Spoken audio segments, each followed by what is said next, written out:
Is I don't want the public to believe that we are out there trying to just take money from innocent people. I mean, that is not what we're going to do. I'm not going to be a part of that. An agency at the center of News Channel 5's policing for profit investigation says its search for cash is over. For more than 3 years, News Channel 5 Investigates has shined the light on civil forfeiture laws that let police take cash from drivers without charging them with a crime.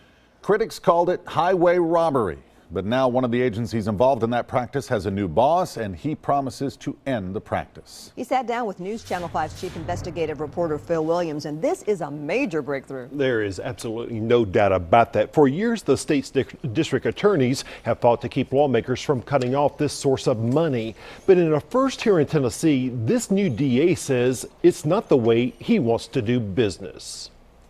I want the public to know that we will not be seizing.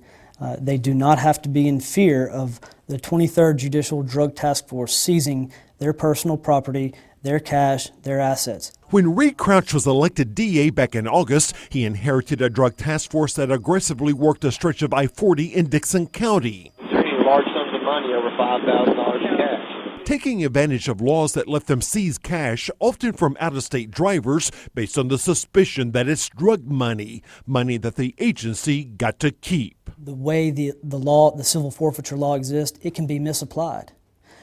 I don't want to take the chance that we can misapply that law. Neil Crouch says that if interdiction agents stop drivers in their personal vehicles and they don't have enough evidence to charge them with a crime, officers won't be taking their cash. We will not be using civil forfeiture to take anything from you. Car, cash, nothing. So if someone has cash and you cannot arrest them, then you're not going to take that cash. That's correct.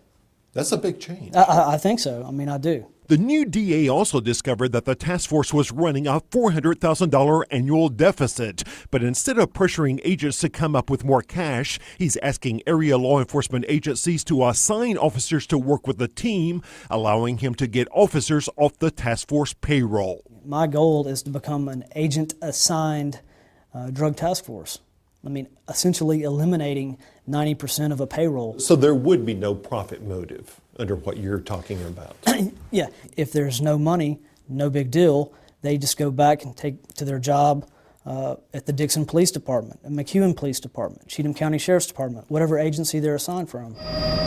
Our investigation had also raised questions about some of the tactics of the 23rd, like the time a drug task force supervisor stopped 2 Hispanic men in an SUV with Texas plates. Hey, the reason why I stopped you was you're coming outside your lane of travel. I don't know if you're getting sleepy or you're not drinking, are you? In fact, News Channel 5 Investigates have been tracking that same vehicle from Sky 5 and never saw it weave once. Most of the people who are stopped are completely innocent, correct? Yeah, I think most people are. Yet it sometimes seems like the interdiction agents treat it like a game. Would there be any reason why we might have received a phone call and been told that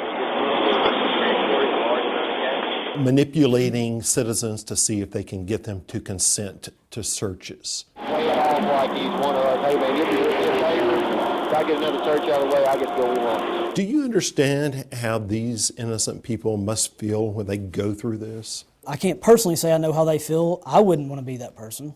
So does that cause you to question the tactics?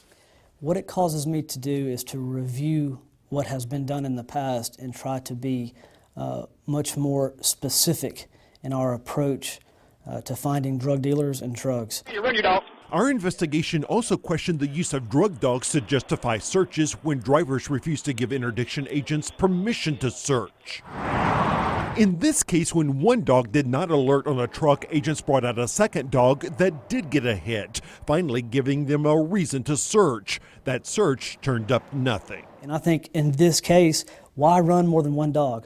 I mean, again, I'm not hard up to get a traffic stop or to seize money or to seize drugs. Run the dog. If there's a hit, there's a hit. If there's not, there's not. I mean. So what you're saying in that case, the perception isn't good. That's right. The snapshot of running 2 dogs around a car, it's not a good perception. We're going to avoid that. We're not going to do that. Most importantly, Crouch says he wants everyone who works for him to remember that it's called a drug task force for a reason. Our mission is this: find drugs and arrest drug dealers. I don't care if we never hit another cash load at all. My theory is that if you work the drugs, everything else will fall into place. Look for drugs, look for drugs, look for drugs. Now, this does not mean that task force agents will never seize cash. If they find a big haul hidden in a tractor trailer, for example, they'll still take that. Or if they catch a person in a car with a large sum of money that they can link to the drug trade, they'll arrest that person, take the cash, and then let the judge decide what to do with it after the criminal case is over. And that's the important part here. Think there'll be a domino effect here that maybe other Tennessee agencies will follow suit? Well, the general is already working on a plan to merge his task force with another agency called DICE that works that same stretch of interstate. And if that happens, that would put them under the exact same policies. And what about lawmakers? Will this affect that debate? Well, if you ask General Crouch, he certainly hopes it will. All right. Thanks so much, Phil. Thanks, Phil.